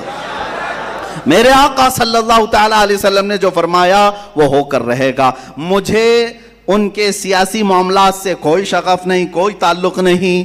مجھے اس کے متعلق کوئی اپنی حتمی رائے نہیں ہے. محض میں نے ایک تجزیہ پیش کیا ہے کہ صرف اگر کسی نے کہہ دیا کہ ہمارا لیڈر امیر المومنین ہوگا تو دنیا میں بھونچال آ گیا. عزیزان گرامی, اسی لیے ہم کہتے ہیں بار بار خلفائے راشدین کا ذکر کرو اور کثرت سے امیر المومنین کا لفظ بھی استعمال کرو تاکہ سننے والوں کو پتا چلے یہ صرف ماضی کی تاریخ نہیں ہے, مستقبل میں امیر المومنین پیدا ہو سکتا ہے. اور حضور اکرم صلی اللہ علیہ وسلم نے بشارت دی ہے کہ خلافت علی منہاج النبوہ. کوئی میری تقریر کو توڑ مروڑ کر کے نہ کہہ دے کہ پوری فضیلت افغانستان پہ بیان کرے. نہیں, میرا ایسا کوئی انٹینشن نہیں ہے. میں صرف یہ کہہ رہا ہوں میرے آقا نے فرمایا خلافت قائم ہوگی اور وہ حضرت امام مہدی کے زمانے میں ہوگی. امام مہدی خلیفہ راشد ہوں گے. جیسے یہ چاروں خلفائے راشدین نے اپنی زندگی میں خلافت کی ہے ویسے ہی امام مہدی بھی اپنے زمانے میں خلافت فرمائیں گے. اللہ ہمیں وہ زمانہ بھی قریب نظر دکھا دے اور ہمیں حضرت امام مہدی کی فوج میں شامل فرمائے. یہ ہماری بڑی تمنا ہے. اللہ تعالیٰ عروج اسلام ہمیں عطا فرمائے اور عروج اہل سنت ہمیں عطا کرے. عزیزان گرامی, بات ہماری دیگر طرف نہ نکل گئے. حضرت عثمان غنی رضی اللہ تعالیٰ عنہ, حضرت علی کرم اللہ وجہہ الکریم کی بارگاہ میں ہم مختصر خراج عقیدت ضرور پیش کریں. ان دونوں کی زندگیوں سے بھی جو لب لباب ہمیں ملتا ہے وہ صرف اور صرف گھومتا ہے حضور پاک کی زندگی کے ارد گرد. حضرت عثمان کا ہر لمحہ آپ دیکھیں میرے آقا صلی اللہ علیہ وسلم کے عشق و محبت میں ہی گزرتا ہے. ایک مرتبہ کسی نے دیکھا آپ اپنے دروازے کے پاس بیٹھ کر کے ایک ہڈی کو چوس رہے ہیں. خلیفہ ہیں, امیر المومنین ہیں, اپنے گھر میں بیٹھ کر کے دروازے کے پاس ایک ہڈی کو جس میں گوشت بھی نہیں ہے چوس رہے ہیں. کوئی صحابی آئے اور کھڑے ہو گئے, خلیفہ مسلمین امیر المومنین آپ یہ کیا کر رہے ہیں؟ حضرت عثمان رضی اللہ تعالیٰ عنہ کہتے ہیں مجھے اس سے کوئی غرض نہیں اس ہڈی سے, لیکن ایک بار میں نے میرے آقا کو ایسا کرتے ہوئے دیکھا تھا. حضور پاک صلی اللہ تعالیٰ علیہ وسلم کو میں نے ایسا دیکھا تھا تو بس حضور پاک صلی اللہ علیہ وسلم کی ادا پر عمل کرنے کے لیے میں بھی یہ کرتا رہا. آپ کو وہ بھی حدیث معلوم ہوگی جب مسجد قباء کے کنارے ایک کنواں تھا جس میں حضور پاک صلی اللہ علیہ وسلم اپنے پیر نیچے لٹکائے بیٹھتے تھے اکثر جب تشریف لاتے. اور حضرت عثمان غنی بھی اپنی خلافت کے زمانے میں جب مسجد قباء کے پاس آتے اپنے پیر اسی کنویں میں اندر لٹکائے بیٹھتے, صرف اس لیے کہ میرے نبی نے ایسا کیا ہے. میرے عزیزو, یہ اعمال واجب اور فرض نہیں ہیں, فرض اور واجب نہیں ہے, لیکن محبت کا تقاضا یہ ہے کہ محبوب جیسا کرتا ہے ویسا ہی محب بھی کرتا ہے. وہ محبت تھی ان کی, وہ عادات, افعال, اقوال, اعمال کسی چیز کو ترک نہیں کرتے. کوشش یہ کرتے کہ حضور کی ہر ادا پر عمل ہو جائے. ہم میں سے یہ جو سنت کا دعویٰ کرتے ہیں یا محبت کا دعویٰ کرتے ہیں, ہم بھی اپنی زندگی کو ذرا جھانک کر کے دیکھیں. کیا رسول کریم صلی اللہ علیہ وسلم تمہیں کہیں نظر آتے ہیں ہمارے اعمال کے وقت کہ میں جب کھانا کھا رہا ہوں تو حضور پاک صلی اللہ علیہ وسلم کی ادائیں مجھے یاد آ جائیں کہ میرے نبی اس طرح سے کھایا کرتے تھے, میں بھی ایسا کھاؤں؟ حضور پاک صلی اللہ تعالیٰ علیہ وسلم کے اخلاق, کردار, گفتار, اس وقت ہمیں کیوں یہ بات یاد نہیں آتی کہ نبی کونین صلی اللہ تعالیٰ علیہ وسلم اس طرح سے کھایا کرتے, اس طرح سے بیٹھا کرتے, اس طرح سے بولا کرتے, مجھے بھی چاہیے کہ ایسا بولوں. صحابہ کرام کی یہی محبت تو ہے. یہ خلفائے راشدین کی محبت تو دیکھیں. رسول کریم صلی اللہ علیہ وسلم کی ایک حدیث صحابی بیان کرتے ہیں, کہتے ہیں کہ اللہ تعالیٰ علم کو قیامت کے دن قریب اٹھا لے گا. صحابہ نے پوچھا علم کیسے اٹھایا جائے گا؟ حضور نے فرمایا اللہ تعالیٰ یوں نہیں اٹھاتا، میرا ہاتھ دیکھ رہے انگلیاں، بلکہ علماء کو ان کے درمیان سے اٹھا لیتا ہے تو علم ختم ہوتا ہے. قیامت کے قریب علم ختم ہونے لگ جائے گا، علماء اٹھتے چلے جائیں گے. یہ جو میں نے آپ کو بتایا حدیث بیچ میں کیوں؟ صحابی رسول جب بھی اس حدیث کو بیان کرتے ہیں تو اپنی یہ انگلیاں ہاتھ کی یہ انگلیوں میں ڈال کر کے یوں بتاتے ہیں، کھینچ کر کے، کہ علم اس طرح سے نہیں نکالا جائے گا.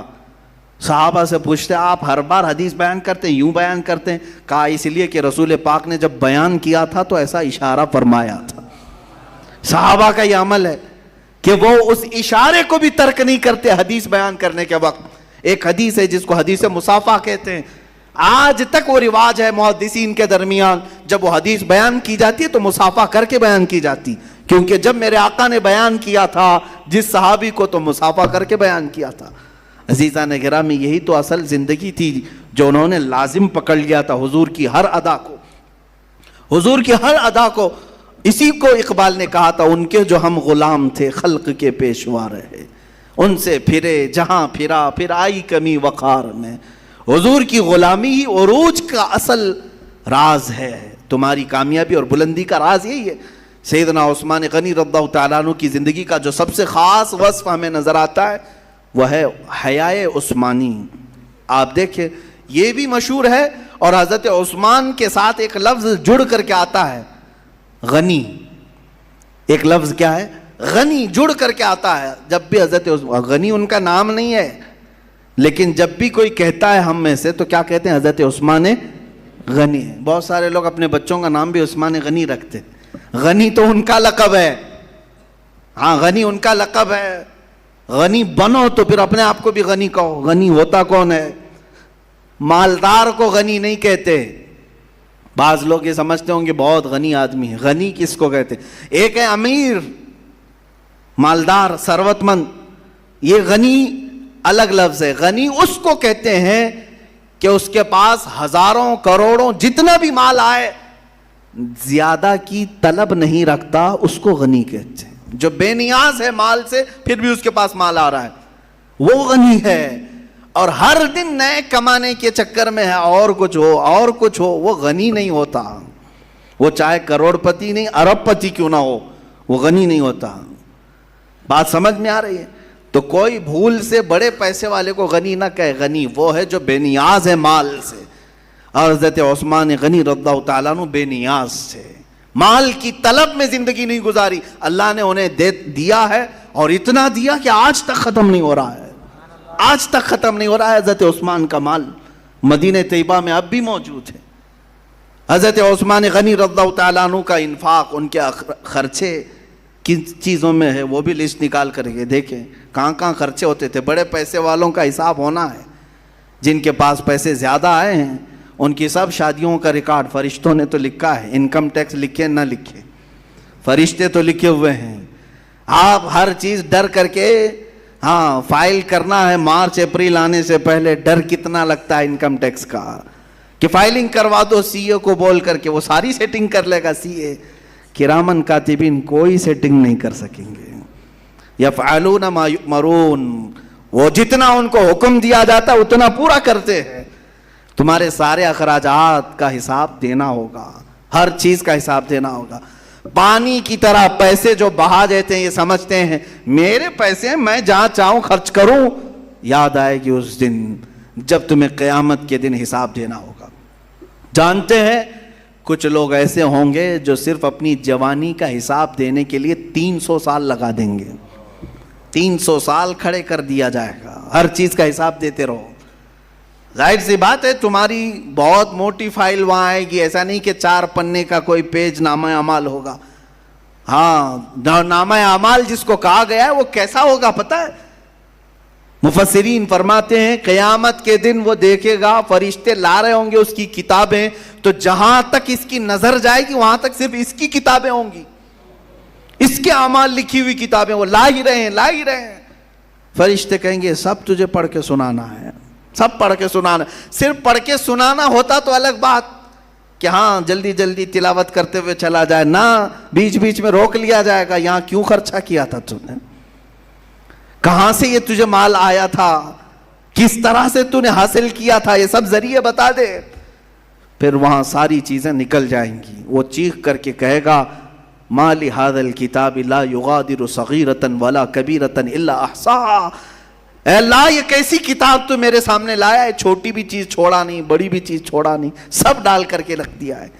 میرے عزیزو، جس کا حساب لینا ہے اس کے ساتھ ہوگا، اور مولا جس پر فضل کرنا چاہے اس کی ساری کتابیں صاف بھی کر دے گا۔ بعض کے متعلق حدیث میں ہے کہ وہ نامہ اعمال ان کا بھی آئے گا، کتنی دیر میں سنائیں گے؟ کہا گیا ہے کہ فجر کی نماز میں جتنا وقت لگتا ہے اتنے میں وہ پاس ہو چکے ہوں گے۔ یہ خوف خدا جن کے سینے میں ہے وہ ڈرتے ہیں آخرت میں حساب دینے کے لیے، ان کے لیے اللہ تعالیٰ آسان بھی کرے گا۔ اور جو نڈر ہو کر کے ابھی کر رہے ہیں، شیطان کے بھائی بنے ہوئے فضول خرچی کرتے ہیں کہ میرا پیسہ ہے، میرا مال ہے، میں کمایا ہوں، جیسا چاہوں خرچہ کروں، پھر ان کو کھڑا کر دیا جائے گا۔ عزیزان گرامی، تمہارے پیسوں کے خرچے کی لسٹ نکال لینا اور حضرت عثمان کی پوچھو کہاں کہاں خرچہ کیے تھے۔ اللہ اکبر۔ حضرت عثمان غنی رضی اللہ تعالیٰ عنہ مدینے آئے ہیں، مسلمانوں کو پانی کی قلت ہے، تو ایک ہی کنواں تھا جو یہودی کے پاس تھا، وہ پورا آپ نے تقریباً 12,000 درہم دے کر کے خریدا اور وقف کر دیا۔ آج بھی وہ بیر روما موجود ہے، آج بھی وہ کنواں موجود ہے۔ اور جب مدینے میں غلے کی کمی تھی تب خرید کر کے وقف کیا۔ مسجد نبوی میں لوگوں کو نماز پڑھنے کے لیے تنگی ہو رہی تھی، تقریباً 20,000 درہم کے آس پاس پیسے دے کر کے دوسری زمینیں خریدی، حضور کی زندگی میں ہی اس کو وقف کیا۔ آج مسجد نبوی شریف کی جو توسیع ہوئی ہے، جو اصل مسجد نبوی ابھی جو اندر پڑھتے ہیں وہ حضور کے زمانے کی جتنی مسجد ہے اس میں حضرت عثمان کی خریدی ہوئی زمین ہے، حضرت عثمان غنی رضی اللہ تعالیٰ عنہ کی خریدی ہوئی زمین ہے۔ اتنا ہی نہیں میرے عزیزو، جب جیش عسرہ جنگ تبوک میں جا رہے تھے، حضور صلی اللہ علیہ وسلم نے، مال کی بہت کمی تھی، تو سفر بہت لمبا تھا اور موسم بہت سخت تھا، حضور نے اعلان کیا کہ کوئی اس کے لیے مدد پیش کرے گا۔ حضرت عثمان غنی نے 1,000 اونٹ ساز و سامان سمیت وقف کیے جیش عسرہ میں۔ آج کے زمانے میں بھی جاؤ اونٹ خرید کر کے دیکھو کتنے کا آتا ہے، پتہ چلے گا۔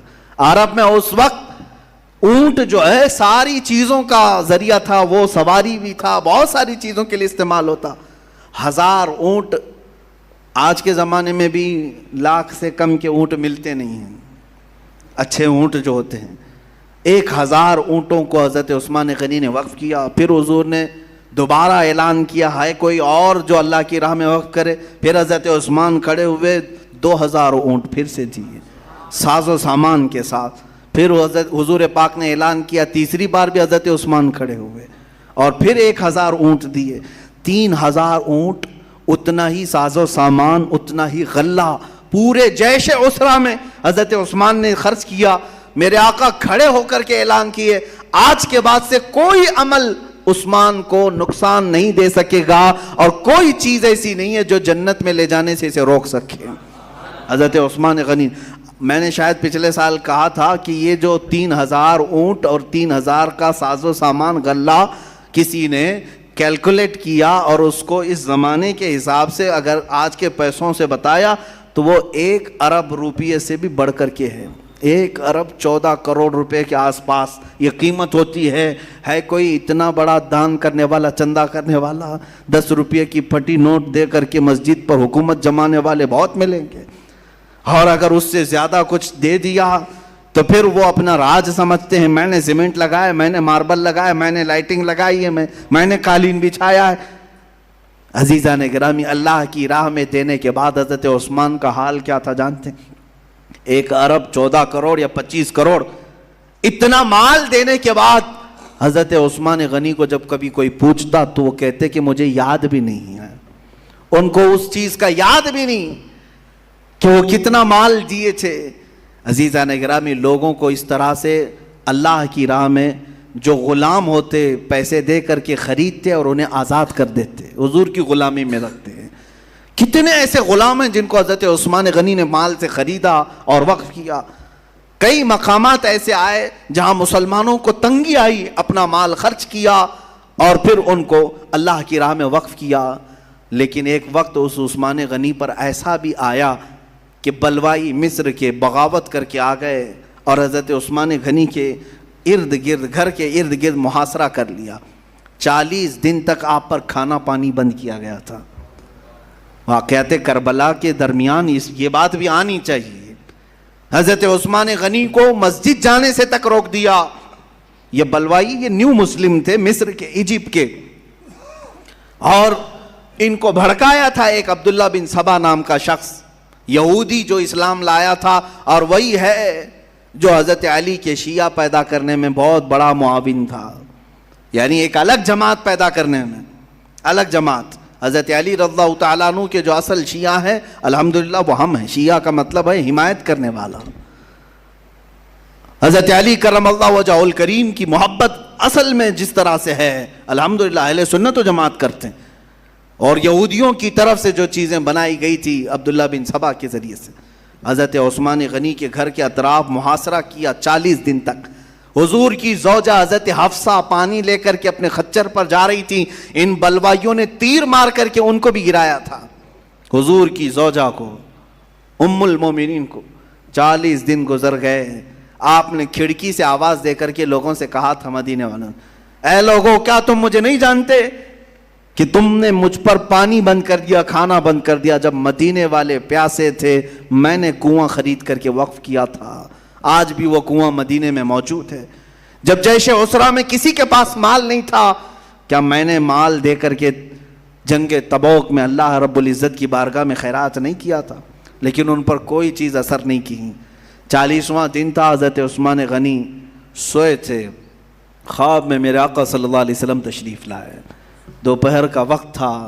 حضور اکرم صلی اللہ تعالیٰ علیہ وسلم جیسی خواب میں تشریف لائے، حضرت عثمان غنی رو پڑے، کیونکہ بھوک اور پیاس کی شدت، ہلکی پھلکی چیزیں جو بھی گھر میں ہوتی کھا رہے ہوں گے، لیکن پانی تک بند تھا، پیاس کی شدت تھی۔ حضرت عثمان نے حضور اکرم صلی اللہ علیہ وسلم کی بارگاہ میں عرض کیا کہ آقا، میں نہیں چاہتا کہ مدینے میں قتل و خون ہو جائے، میں اپنی فوج یا اپنے لوگوں کو لڑنے کا حکم نہیں دیتا کہ آپ کے مدینہ پامال نہ ہو، لیکن پیاس کی شدت ستا رہی ہے۔ میرے آقا نے فرمایا، عثمان صبر کرو، میں اپنے ہاتھ سے تجھے پانی پلاؤں گا۔ خواب اتنا دیکھا، بیدار ہو گئے۔ حضرت عثمان اپنی زوجہ سے کہنے لگے، میں نے رسول پاک کو خواب میں دیکھا، اور اس کے بعد قرآن کھول کر کی تلاوت میں مصروف ہو گئے۔ پہلا پارہ جس کی آخری صفحے میں آیت آتی ہے، فَسَيَكْفِيكَهُمُ اللَّهُ وَهُوَ السَّمِيعُ الْعَلِيمُ، یہ تلاوت کر رہے۔ بلوائی گھر توڑ کر کے اندر آ گئے، گھر توڑ کر کے خلیفہ برحق کے گھر میں اندر داخل ہوئے۔ 4 لوگ آئے اور حضرت عثمان غنی رضی اللہ تعالیٰ عنہ پر جھپٹ پڑے، ایک نے داڑھی پکڑی اور دوسرے نے خنجر آپ کے سینے پر مارا، خون کا فوارہ جو اچھل کر کے قرآن پاک پر گرا ہے۔ قرآن پاک اسی جگہ، اسی آیت پر یہ خون کے قطرے گرے تھے، فَسَيَكْفِيكَهُمُ اللَّهُ وَهُوَ السَّمِيعُ الْعَلِيمُ، ان قریب اللہ ان کے لیے کافی ہوگا، اور اللہ سمیع علیم ہے۔ وہ قرآن پاک بھی رکھا گیا آج تک۔ میرے عزیزو، حضرت عثمان غنی رضی اللہ تعالیٰ عنہ کی شہادت، اس کے بعد فتنوں کا ایک دور شروع ہو گیا۔ فتنوں کا دور شروع ہوا، مسلمانوں کے درمیان اختلافات جنم لے گئے، یہودی داخل ہوئے اور جو ان کو کرنا تھا وہ انہوں نے کر لیا، 2 جماعتیں بنا دی۔ ایک جماعت نکلی حضرت عثمان غنی کے قتل کا بدلہ لینے کے لیے، کہ جو لوگ آئے تھے، کیونکہ حضرت عثمان کے انتقال کے فوراً بعد، شہادت کے بعد، مولا علی کرم اللہ وجہ الکریم نے خلافت کو سنبھال لیا، اور حیدر کرار رضی اللہ تعالیٰ عنہ کی خلافت کے زمانے میں ظاہر سی بات ہے اب جو حالات تھے، چیلنجز تھے، وہ بہت سخت تھے۔ حضرت عثمان کے قاتلین کا بدلہ بھی لینا تھا، مدینے والوں کو سمجھانا بھی تھا، تو حضرت علی کے یہ 5.5 سال جو خلافت کے تھے، انہی معاملات میں گزرے، خانہ جنگی زیادہ ہوئی۔ ظاہر سی بات ہے، ایک بات میں آپ کو بتا دوں، میں اکثر یہ کہا کرتا ہوں کہ سڑک پر، راستے پر کنکر 1000 گرے ہوں، آپ کوئی بھی چپل پہن کر کے چل سکتے ہیں، چپل پہن کر کے کنکریوں پر چل سکتے ہیں، لیکن ایک کنکر بھی اگر چپل کے اندر آ گیا تو چلنا مشکل ہو جاتا ہے، کیونکہ بار بار چبھتا رہے گا، بار بار ڈھستا رہے گا۔ جوتے کے اندر اگر ایک کنکر آ گیا تو چلنے نہیں دے گا، باہر 1000 کنکر ہوں۔ یہی حالات آج بھی ہیں۔ ہم ان سے نہیں ڈرتے جو سڑک پر پڑے ہوئے کنکریاں ہم رون کر کے گزریں گے انشاءاللہ. جتنے دشمنان اسلام ہیں ان سے ہمیں خوف نہیں، لیکن ہمیں تکلیف انہی کنکروں سے ہوتی ہے جو جوتے کے اندر آ کر ڈھستے ہیں. وہ جماعت میں ہوتے ہیں، شکل مسلمانوں کی سی ہوتی ہے، چہرہ مسلمانوں کی طرح ہوتا ہے، لیکن وہ ڈستے رہتے ہیں. حضرت علی کرم اللہ وجہہ الکریم کے ساتھ یہی معاملات ہوتے رہے، دسیسہ کاریاں ہوئیں، لوگ فریب کرتے رہے، اور حضرت علی کی شہادت کا بھی سبب یہی بنا. جب آپ محراب میں تھے مسجد کے قریب، حضرت علی رضی اللہ تعالیٰ عنہ کو کوفہ کی جامع مسجد میں جو شہید کیا وہ خارجیوں نے. خارجی کون تھے؟ پہلے مسلمان ہی تو تھے. حضرت علی کا انکار کر گئے، حضرت علی کو کفر کی طرف پھیر دیا معاذ اللہ. اور حضرت علی رضی اللہ تعالیٰ عنہ کی ان کے ساتھ جنگیں بھی ہوئی خارجیوں کے ساتھ. انہی خارجیوں میں سے ایک ملعون نے حضرت علی کو قتل کیا تھا، شہید کیا. یہ سب حالات کس لیے آئے؟ انہی منافقین کے ذریعے سے آئے. اسی لیے میں تفسیر میں بھی اس سے قبل آپ سے کہا تھا کہ قرآن میں شروع سورہ بقرہ میں اگر آپ دیکھیں کافروں کے متعلق جو کھلے کافر ہیں 2 آیتیں آئیں، اور منافقین کے مذمت میں 13 آیتیں اللہ نے نازل کی. یہ زیادہ خطرناک ہے تمہارے لیے، یہ زیادہ ڈینجر ہے تمہارے لیے. عزیزان گرامی، صلاح الدین ایوبی کے ساتھ بھی یہی حالات تھے. جو 4 سال میں انہیں بیت المقدس فتح کرنا تھا، اس کو فتح کرتے کرتے 18 سال لگ گئے، صرف اس وجہ سے کہ منافقین جماعت میں داخل تھے، جو کنکریاں جوتے میں داخل ہوتی. یہی لوگ سب سے زیادہ خطرناک ہوتے ہیں. جتنے لوگوں کو تکلیفیں آئی ہیں، مولا علی کرم اللہ وجہ الکریم سے لے کر پھر تاریخ چل پڑی دشمنوں کی، چھپے ہوئے دشمنوں کی، وہ تاریخ آج تک چلتی رہی. ٹیپو سلطان کو مارنے والوں میں کس کا ہاتھ تھا؟ کون تھے وہ لوگ؟ انگریزوں کی مجال نہیں تھی. ارے ان کے شہید ہونے کے بعد ان کے جسم کو پکڑنے نہیں جا رہے تھے ڈر کے مارے، ہاتھ چھو نہیں رہے تھے، اتنا خوف ان کے دل میں تھا. لیکن سلطان ٹیپو کو اگر کسی نے دھوکہ دیا تھا تو وہ جماعت کے لوگوں میں سے تھا. میر صادق، یہ وہ لوگ منافقین تھے جو مومنین کے لیے کانٹے بچھاتے ہیں اور ان کی بدترین موت ہوتی ہے. ان المنافقین فی الدرک الاسفل من النار، بے شک منافقین جہنم کے سب سے نیچے طبقے میں ہوں گے. جو اس طرح سے اسلامی نظام کی آڑ بنیں گے ان کے لیے اللہ کا خوفناک عذاب تیار ہے. لوگ ہرگز یہ نہ سمجھیں کہ اپنے عمل سے ہم فلاں کو نیچا کر دیں گے، روک دیں گے، کچھ نہیں ہونے والا. اللہ دیکھ رہا ہے ہر چیز کو. نظام اسلام، نظام مصطفیٰ کی باتوں میں جو بھی رکاوٹ ڈالے وہ منافقین کے ساتھ جائے گا. عزیزان گرامی، اگر اپنے سے کوئی کام نہ ہو سکے تو ٹھیک ہے، اللہ اللہ کرتے رہو، لیکن کسی کے راستے کا پتھر ہرگز نہ بننا. کسی کے راستے کا پتھر نہ بنو، کسی کو ٹھوکر لگ نہ جائے. مولا علی کرم اللہ وجہ الکریم کی بارگاہ میں زیادہ خراج عقیدت پیش نہیں کر سکا.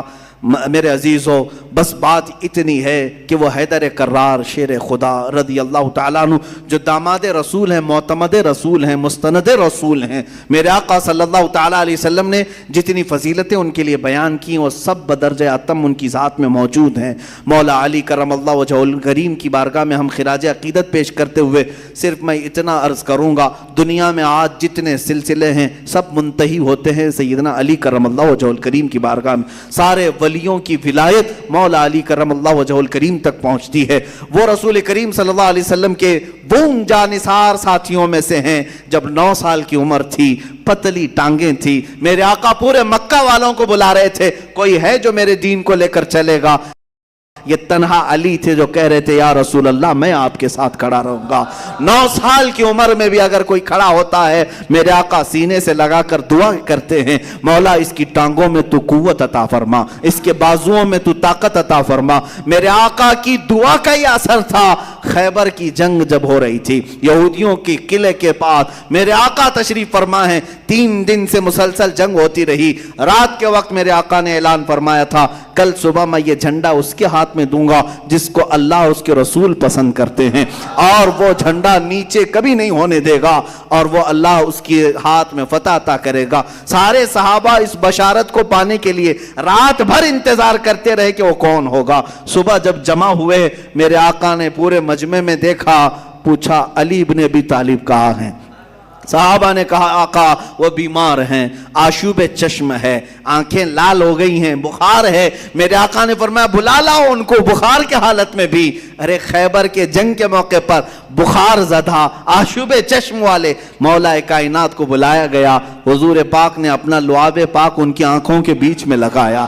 حضرت علی رضی اللہ تعالیٰ عنہ بخار کے عالم میں ہیں، جھنڈا ان کے ہاتھ میں دیا اور کہا علی آگے بڑھو، اللہ تمہارے ہاتھ میں فتح رکھا ہے۔ اور پھر آج تک تاریخ اٹھا کر کے دیکھنا، خیبر کی شکست ایسی ہے کہ آج بھی لندن کے یہودی پروٹسٹ کرتے ہوئے اگر کوئی بینر اٹھاتے ہیں تو یہی کہتے ہیں وہ خیبر لاسٹ مار تھی ہمارے اوپر، خیبر لاسٹ مار تھی۔ میں نے ابھی 2 سال پہلے دیکھا بینر میں لاسٹ ہمارے اوپر مار، یعنی مار پڑی تھی خیبر میں۔ اچھا لاسٹ مار پڑی تھی یہ تو تم پروٹسٹ کر رہے ہو، لیکن میں نے اس سے نتیجہ یہ نکالا مار ایسی تھی کہ 1400 سال تک بھی یاد ہے، مار ایسی تھی کہ 1400 سال تک بھی یاد ہے۔ وہ کس کی مار تھی؟ وہ حیدر کرار کی مار تھی۔ خیبر کا قلعہ فتح کیا اور پھاٹک کو توڑا اور صرف ایک بازو سے اٹھا کر 16 گز آگے پھینکا۔ جانتے ہیں اس وقت صحابہ کہتے ہیں ہم 40 لوگ مل کر کے وہ دروازہ نہیں اٹھا پاتے تھے، حضرت علی نے تنہا ایک ہاتھ سے اٹھا کر پیش کیا۔ عزیزان گرامی، وہ حیدر کرار، شیر خدا، علی مرتضی، داماد رسول، ان کی پوری زندگی پڑھو گے تو جتنی بزدلی دلوں کے اندر آتی ہے وہ سب نکل جائے گی۔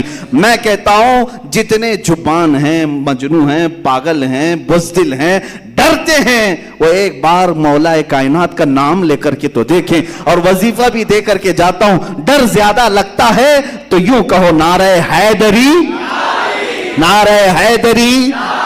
اس سے جذبے جوان ہوتے ہیں، دل مضبوط ہوتا ہے، بازوؤں میں طاقت آتی ہے۔ اس لیے کہ شیر خدا علی کرم اللہ وجہ الکریم کو ہم نے دیکھا ہے، تاریخ میں یہ بتایا گیا ہے کسی بھی جنگ میں آپ قدم پیچھے نہیں لیتے تھے۔ بڑے بڑے مرحب کو وہاں پر آپ نے اپنی ایک تلوار سے مارا تھا، 2 ٹکڑے ہو گئے تھے، اور اس وقت آپ نے یہ کہا تھا انا الذی سمتنی امی حیدرا، میں وہ ہوں جس کا نام ہی اس کی ماں نے حیدر رکھا ہے۔ حیدر کا مطلب کیا ہوتا ہے؟ جنگل کا وہ شیر جس کی دہشت سے لوگ کانپنے لگ جاتے ہیں۔ حیدر کا نام، لفظ کا مطلب ہی یہ ہے۔ اور حضرت علی کہتے ہیں میری ماں نے بچپن میں ہی میرا نام حیدر رکھا ہے۔ عزیزان گرامی، بڑے ہونے کے بعد میرے آقا نے ان کو اسد اللہ الغالب کہا ہے۔